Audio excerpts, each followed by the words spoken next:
Radio city originals.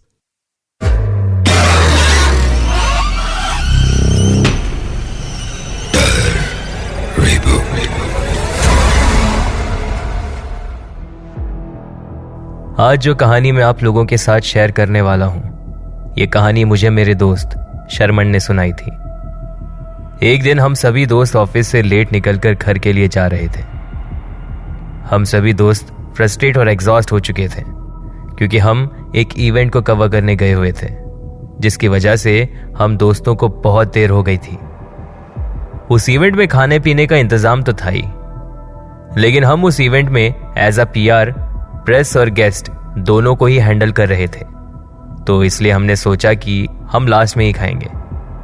लेकिन उस event में कुछ ज्यादा ही समय लग गया था, तो बीइंग अ पीआर ये हमारा काम था ये देखना कि सारे मीडिया वालों का ओनर के साथ इंटरव्यू हो गया हो, ताकि वो इस न्यूज को एट द अर्लीस्ट कल सुबह तक पब्लिश कर सके।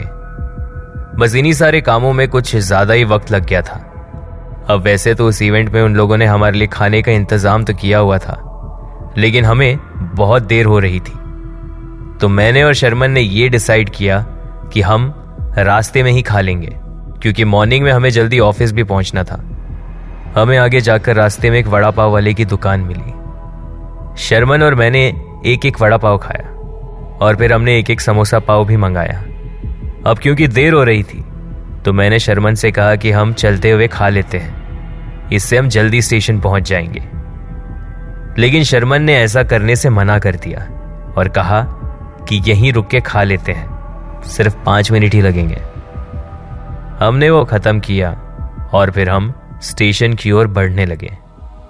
इतने में शर्मन खुद ही मुझे एक किस्सा सुनाने लगा, जिसे कि शर्मन ने खुद देखा था।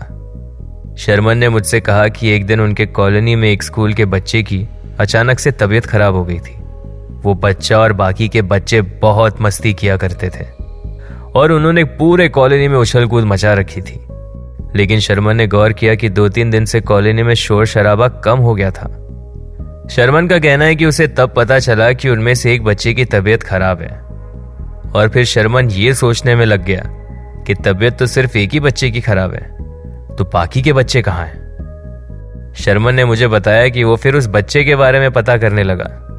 जब वो उस बच्चे के घर में गया, तो उस बच्चे के मॉम डैड ने बताया कि इसकी तबीयत कुछ 2 दिन से खराब है और इसका बिहेवियर भी कुछ अलग लग रहा है।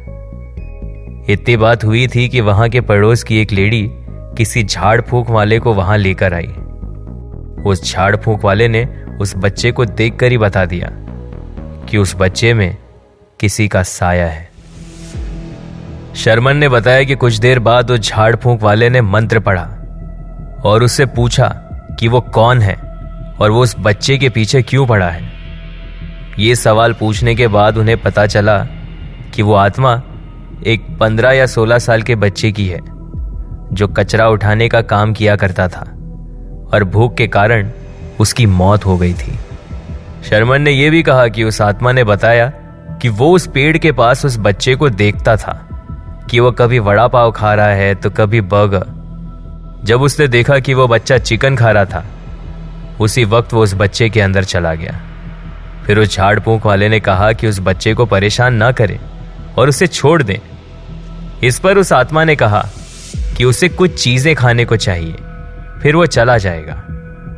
अब क्योंकि वो आत्मा भी एक बच्चे की ही थी, तो उस आत्मा ने एक पिज्जा और एक बर्गर की डिमांड की। जब उस आत्मा के लिए सारी चीजें लाई गई, तब उसे खाने के कुछ 10 मिनट बाद वो बच्चा बेहोश हो गया, और फिर जब वो होश में आया, उस वक्त वो बच्चा बिल्कुल ठीक हो चुका था। इस कहानी को सुनाने के बाद शर्मन ने मुझसे कहा कि उस दिन के बाद से वो यूं सड़कों पर चलते हुए खाना नहीं खाता। तो ये थी वो कहानी जो मुझे मेरे दोस्त ने सुनाई थी। आप सुन रहे थे डर reboot, only on radio city.